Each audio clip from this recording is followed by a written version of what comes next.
2월 3일 수요 예배 말씀으로 히브리서 11장을 전하도록 하겠습니다. 지난주에 이어서 히브리서 11장 39절에서 40절 이 두 절을 본문으로 해서 우리를 떠나서는 이라는 제목으로 말씀을 전하겠습니다. 본문입니다. 히브리서 11장 39절에서 40절. 이 사람들은 다 믿음으로 말미암아 증거를 받았으나 약속된 것을 받지 못하였으니 이는 하나님이 우리를 위하여 더 좋은 것을 예비하셨은즉 우리가 아니면 그들로 온전함을 이루지 못하게 하려 하심이라. 아멘. 하나님 아버지, 삶이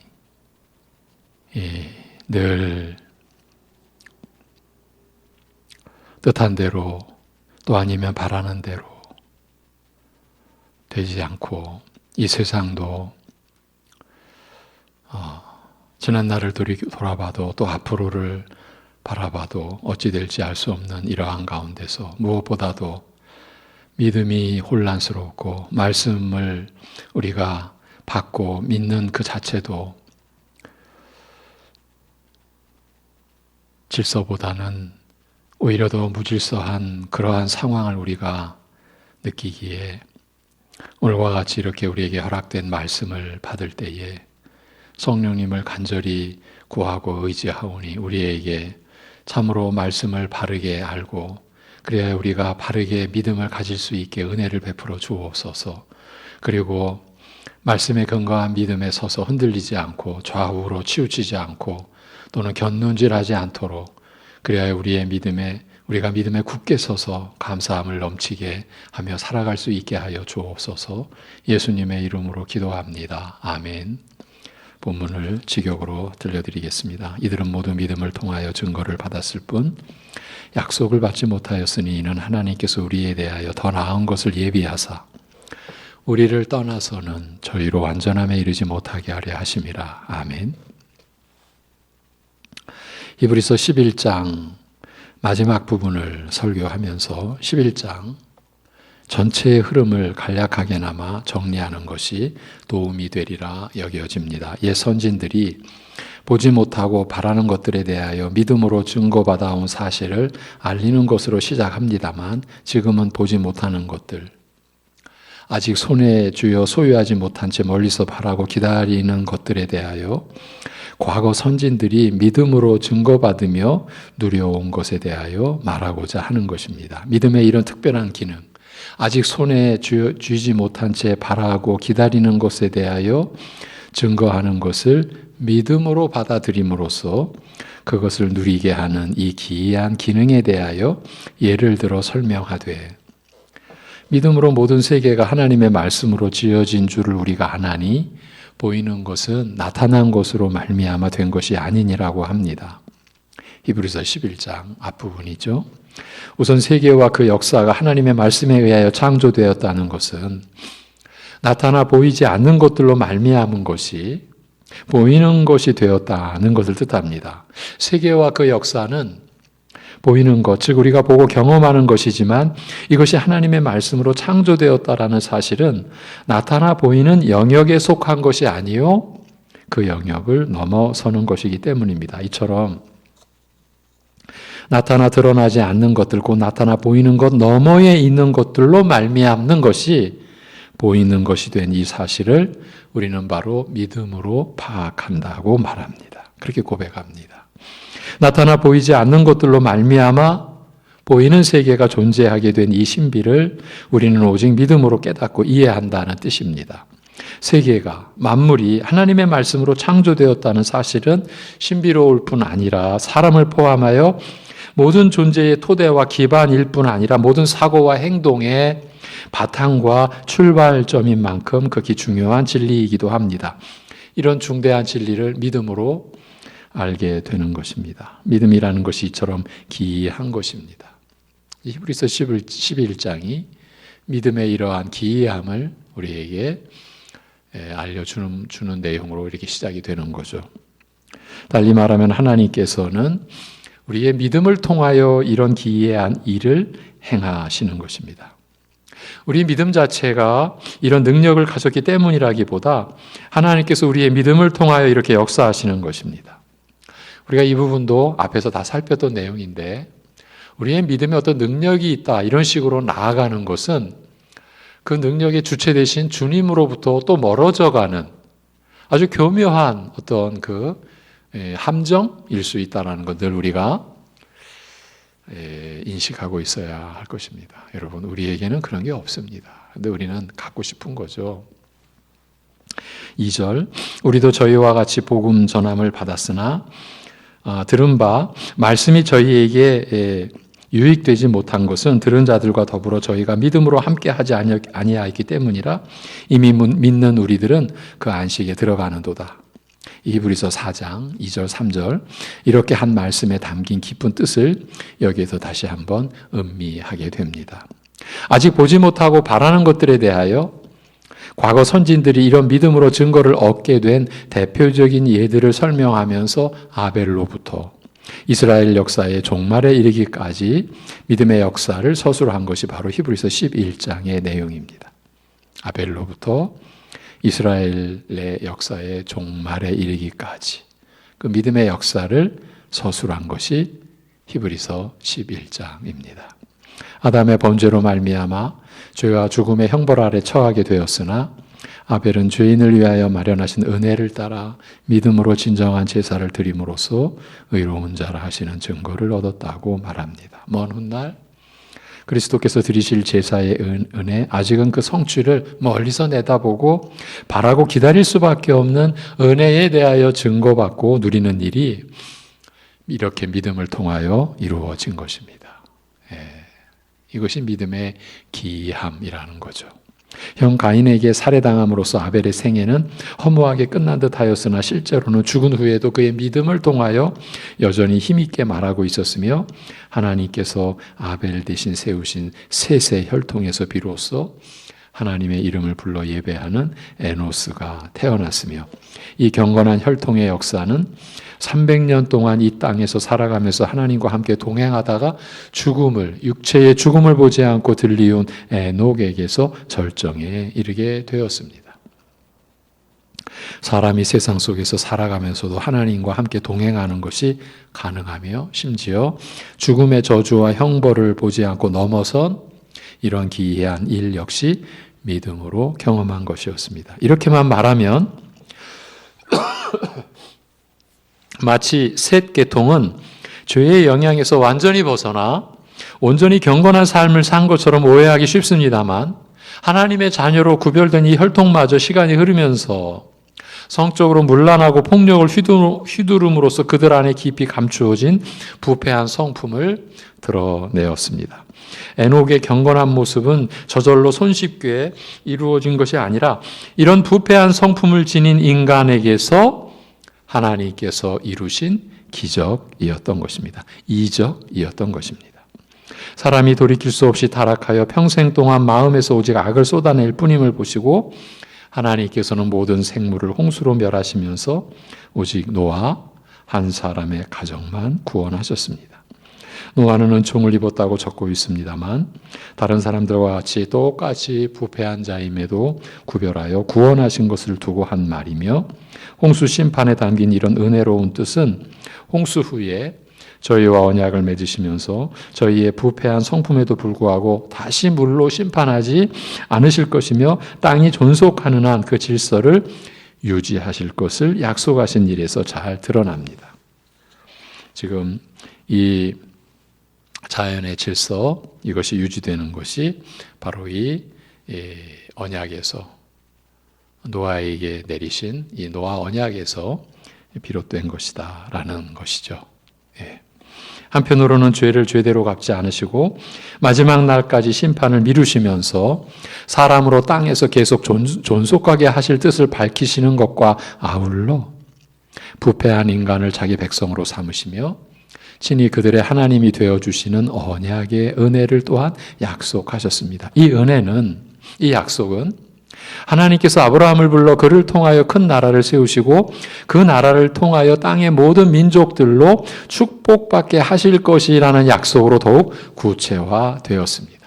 이제 창세기 11장에 이 아브라함을 부르시는 것으로 이 약속이 구체화된 것입니다. 그리고 강 건너편에서 우상을 섬기던 중 아브라함은 하나님의 부르심과 약속을 받고 갈 바를 알지 못한 채 떠났으며 믿음으로 의롭다 여기심을 받고 안팎의 시험과 연단을 통하여 하나님을 경외하는 자로 견고하게 세워지는 과정에서 이 은혜는 점점 더 그 모습을 밝히 드러내었습니다. 아브라함은 이 모든 일을 믿음으로 시작하고 감당하였으며 믿음을 따라 죽었습니다만 그의 시선은 이 땅에 갇히지 않고 하늘의 신령한 것을 바라보았으며 자기 한 세대에 갇히지 않고 멀리 예수 그리스도의 때 볼 것을 내다보고 즐거워하였으며 또한 보고 기뻐하였습니다.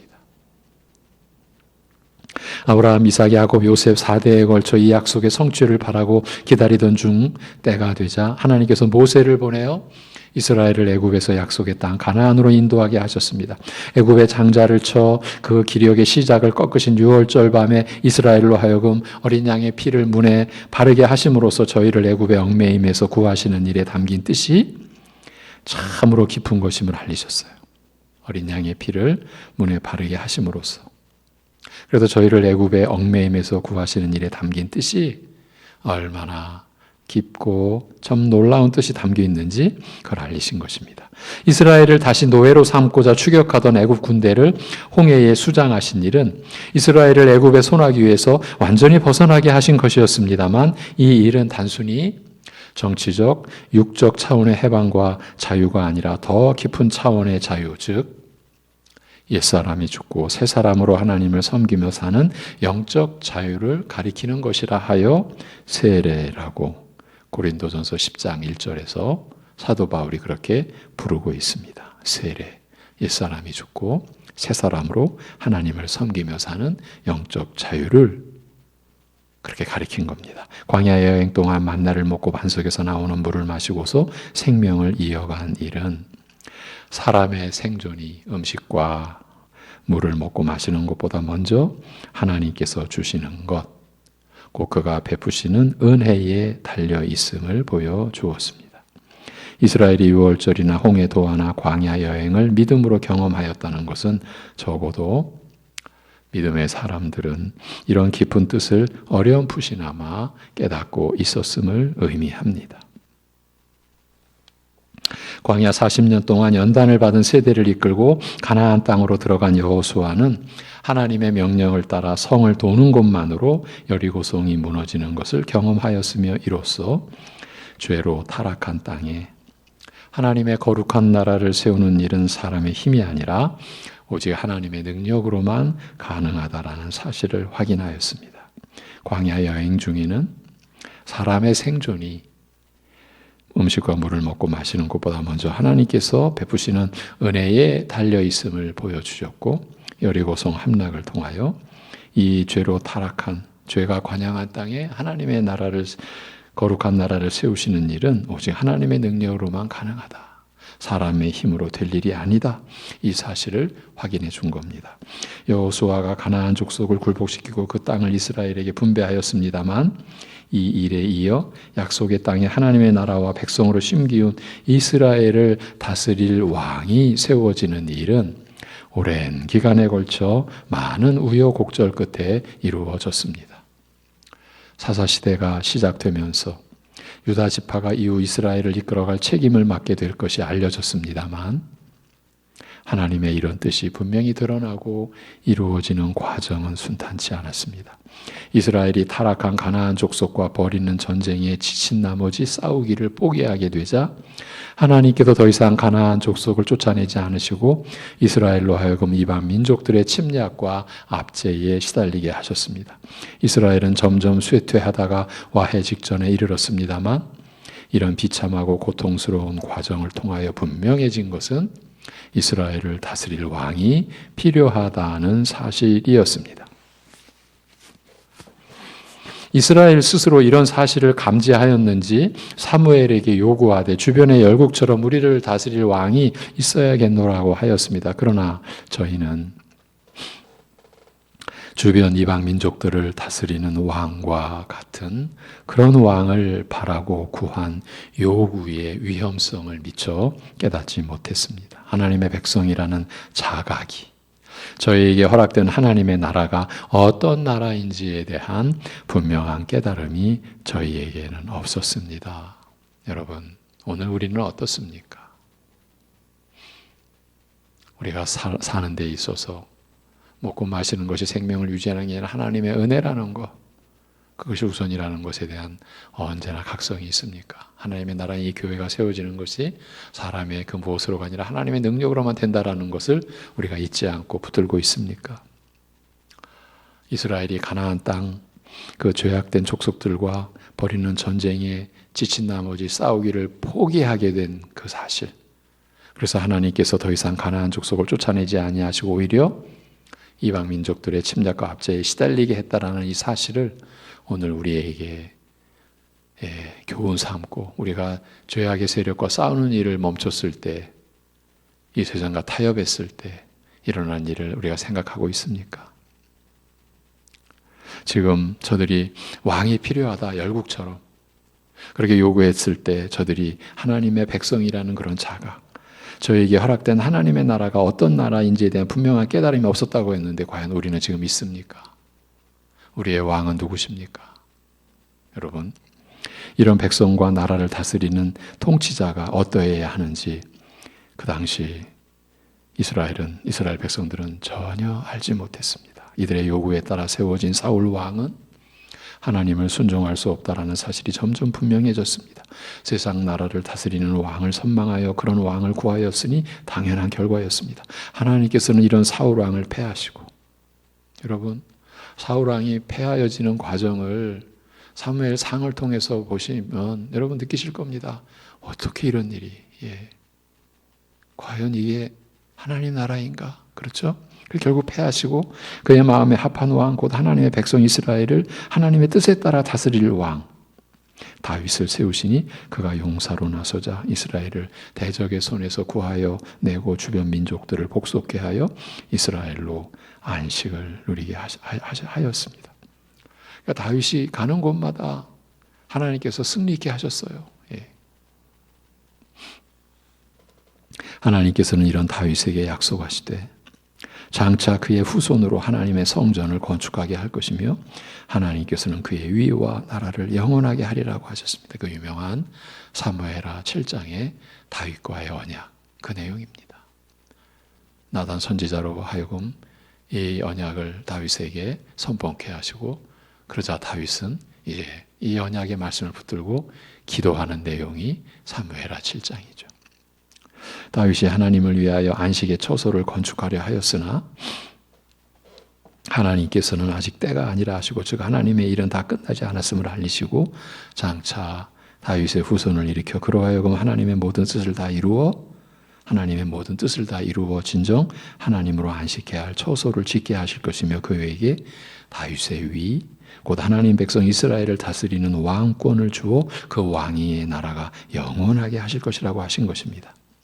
다윗의 아들 솔로몬이 왕위에 오른 다음 오직 하나님의 백성을 바르게 다스리도록 지혜를 구하며 하나님을 위하여 성전을 건축한 일에서 이 약속이 이루어진 듯 하였으나 이방 여인들에게 빠져 하나님을 떠남으로써 하나님께서 다윗에게 약속하신 그 자손이 아님을 드러내었습니다. 하나님께서 믿음에서 떠난 솔로몬에게 더 이상 이스라엘을 맡겨 다스리게 하실 수 없어 열 지파를 따로 떼어 에브라임 지파의 여로보암에게 맡기시고 다윗과의 약속 때문에 유다와 베냐민 지파만 남겨두셨습니다. 그러니까 여로보암에게 북쪽 북이스라엘 열 지파, 그리고 남유다, 유다와 베냐민 지파만 남겨두셨어요. 선지자 아이야를 보내어 여로보암으로 하여금 북이스라엘을 다스리게 하였으나 오히려 여로보암은 솔로몬보다 더 악하여 베델과 단에 성소를 짓고 신상을 세우고 마음대로 제사장을 세우고 절기를 정하는 등 완전히 하나님을 등지고 말았습니다. 그러니까 성소를 짓는다, 제사장을 세운다, 절기를 정한다, 하나님을 섬긴다고 한 거예요. 그런데 하나님을 완전히 등진 거예요. 그러니까 자기 식대로 한 거예요.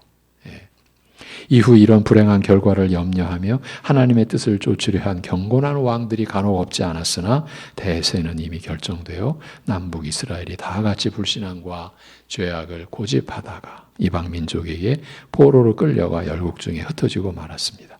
우여곡절 끝에 이스라엘 위에 왕을 세우신 이후 이스라엘 역사는 이런 길을 걷다가 불행하게 끝나고 말았습니다.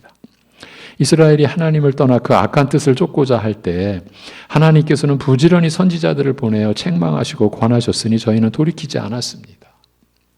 아합 왕이 왕후 이세벨의 사주로 선지자들을 죽이고 바알 숭배를 강요하여 이스라엘의 믿음의 명맥을 끊으려 하자 3년 동안 기근의 고통을 겪게 하신 후 선지자 엘리야를 보내어 하나님께서 살아계신 확실한 증거를 보이고 저희의 마음으로 돌이키고자 하셨으나 결국 회개하지 않았습니다. 엘리야를 호렙산으로 불러 이런 이스라엘을 어떻게 처리하실 것인지 다음과 같이 알리셨습니다. 이게 이제 열왕기상 19장 15절 이하의 말씀인데요. 너는 내 길을 돌이켜 광야로 말미암아 다메섹에 가서 이르거든 하사엘에게 기름을 부어 아람 왕이 되게 하고 너는 또 님시의 아들 예후에게 기름을 부어 이스라엘 왕이 되게 하고 또 아벨 무홀라 사밧의 아들 엘리사에게 기름을 부어 너를 대신하여 선지자가 되게 하라. 하사엘의 칼을 피하는 자를 예후가 죽일 것이요 예후의 칼을 피하는 자를 엘리사가 죽이리라. 그러나 내가 이스라엘 가운데 7,000인을 남기리니 다 무릎을 바알에게 꿇지 아니하고 그 입을 바알에게 맞추지 아니한 자니라. 예, 이스라엘을 삼중의 심판으로 철저히 심판하실 것이요 그러나 신실한 남은 자를 남기시리라고 밝히신 이 뜻을 따라 이후 이스라엘과 유다에는 북이스라엘과 남유다에는 수많은 선지자들이 나타나 한결같이 예언하되 이제 하나님께서 이스라엘을 심판하여 약속의 땅에서 쫓아내시고 이방 열국 중에 흩어버리실 것이며 그러나 이 심판이 끝난 다음 먼 후일 하나님께서 무너진 다윗집을 다시 일으키시고 이스라엘을 구원하게 하시리니 그 구원의 날을 바라고 기다리라고 권하였습니다. 여러분이 읽는 이사야로부터 이제 쭉 말라기까지 이어지는 이 선지서가 다 이런 내용인 거죠. 너희들은 멸망당한다.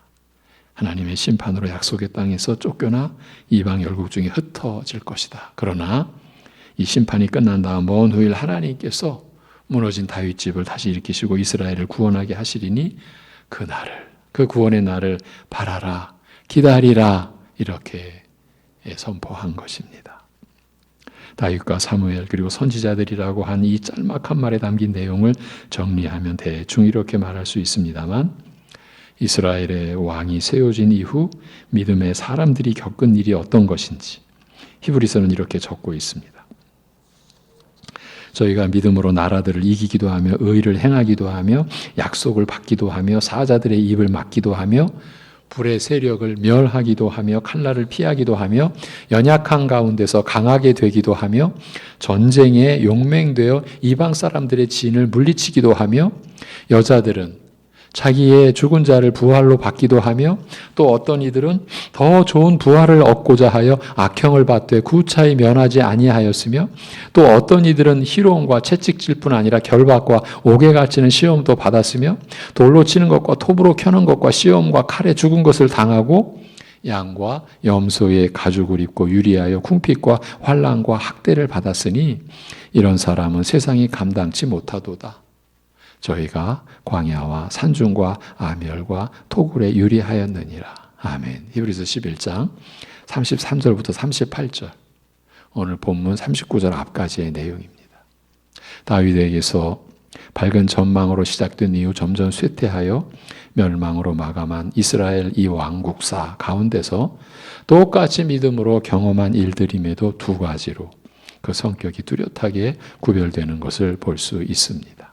나라들을 이기며 의를 시행한 일이나 약속을 받은 것, 사자의 입을 막으며 불의 세력을 멸하며 칼날을 피하며 연약한 가운데서 강하게 되며 전쟁에 용맹되어 이방의 진을 물리친 것이나 여자들이 죽은 자를 부활로 받은 이 일 등은 초기에 바람직한 역사나 이후 쇠퇴와 멸망의 역사 속에서도 하나님께서 그의 뜻과 계획을 흔들림 없이 이루어 가시는 능력을 믿음으로 경험하고 확인한 예들 이라고 우리가 할 수 있겠습니다. 믿음의 역사를 경험하고 확인한 예들이라고 하겠습니다. 그러나 악형, 희롱, 채찍, 결박, 투옥, 유리방랑, 궁핍, 환난, 학대 등을 언급함으로써 왕과 백성이 함께 하나님에게서 떠나 죄악을 고집하는 형편에서 믿음의 사람들이 겪은 일은 앞서 예로 든 것과는 그 모습이 전혀 다르거나 반대일 수도 있음을 알려주고 있습니다. 그럼에도 이 두 가지가 다 같이 믿음으로 겪은 일들이며 믿음의 역사에 속하였습니다. 이제 일반적으로 우리는 이 뒷부분에 대해서는 어쩌면 눈을 감는지 모르겠습니다. 외면하고 있는 듯 보이기도 합니다. 믿음으로 경험한 것입니다. 앞에 이제 바람직한 어떤 믿음의 역사로 보이는 그런 상황, 우리의 마음과 우리의 눈은 그쪽으로만 쏠릴 수 있습니다. 그러나 우리 믿음의 선진들의 역사, 지금 보는 것은 구약의 역사죠.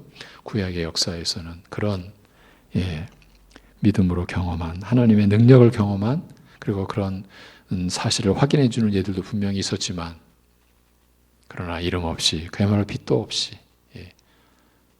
많은 믿음의 선진들은 그 후반부에 나열된 대로 말할 수 없는 그런 그 환난, 그리고 궁핍, 그리고 핍박을 겪어야 했습니다.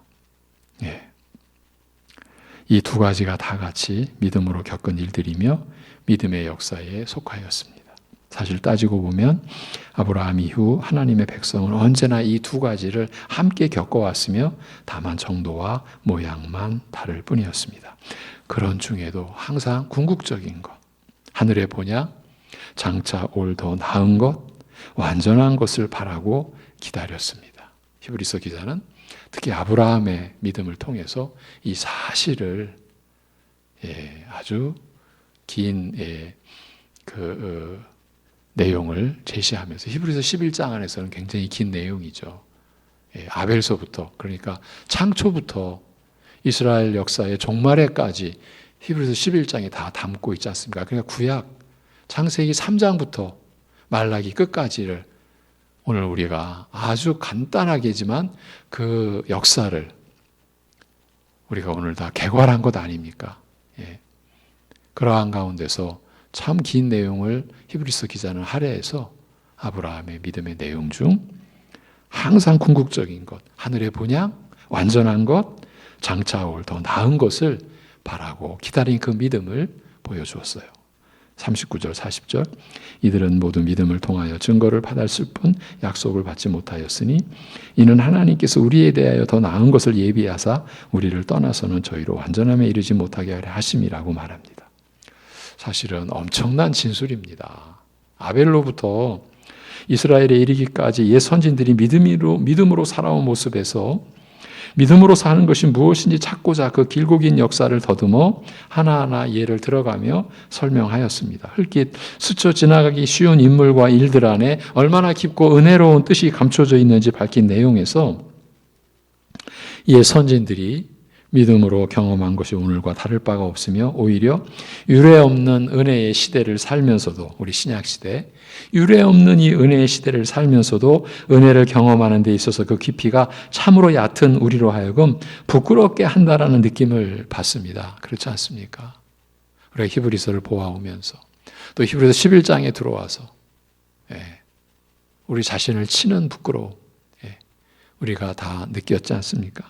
그럼에도 이런 분들이 믿음으로 겪어온 그 귀중한 삶과 역사를 두고 오늘 말씀을 평가하기를 이들은 모두 믿음을 통하여 증거를 받았을 뿐 약속을 받지 못하였다라고 말합니다.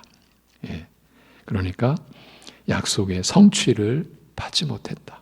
이미 첫 서두에서 보지 못하고 바라기만 하는 것들에 대하여 선진들이 믿음으로 증거받은 것에 관하여 말하려 한다고 밝힌 만큼 어느 정도 짐작은 하였습니다만 막상 옛 선진들이 경험한 은혜의 깊이를 확인하고 나니 장차 올 완전한 것을 바라고 기다린 사람들로서 경험한 은혜가 이 정도라면 그들이 바라고 기다린 완전한 은혜는 얼마나 위대할 것인가라고 자연히 묻지 않을 수 없습니다.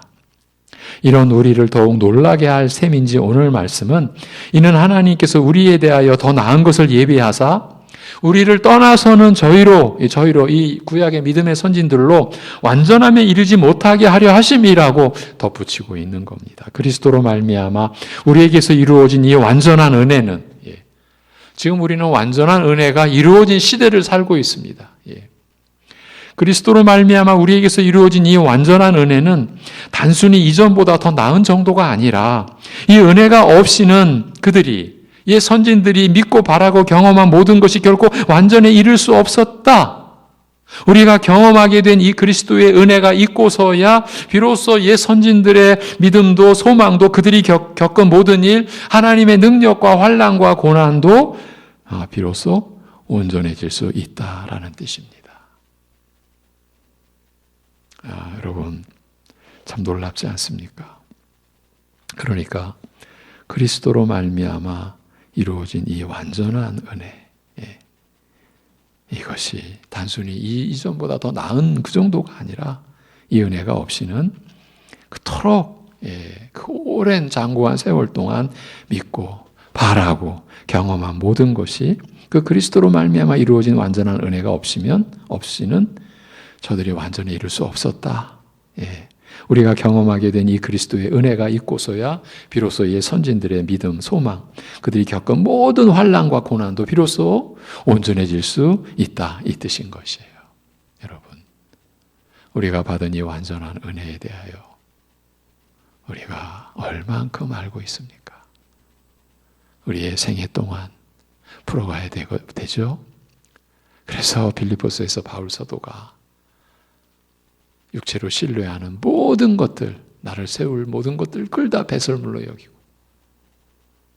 오직 그리스도를 얻고자, 그리스도 안에서 발견되고자 여러분 우리가 끝까지 그렇게 가야 될 줄로 압니다. 기도하겠습니다. 하나님 아버지,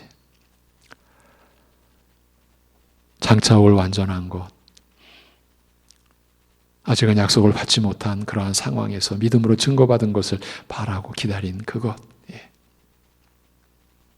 그렇게 아직 약속을 받지 못한, 약속의 성취를 받지 못한 상황에서 저들이 누려온 그 믿음을 우리는 히브리서를 통해 구약의 역사를 압축한 히브리서 11장을 통해 또 우리가 확인하면서, 그렇다면 우리가 받은 은혜는 어찌해야 하는가, 어떤 은혜인가에 대한 이 큰 또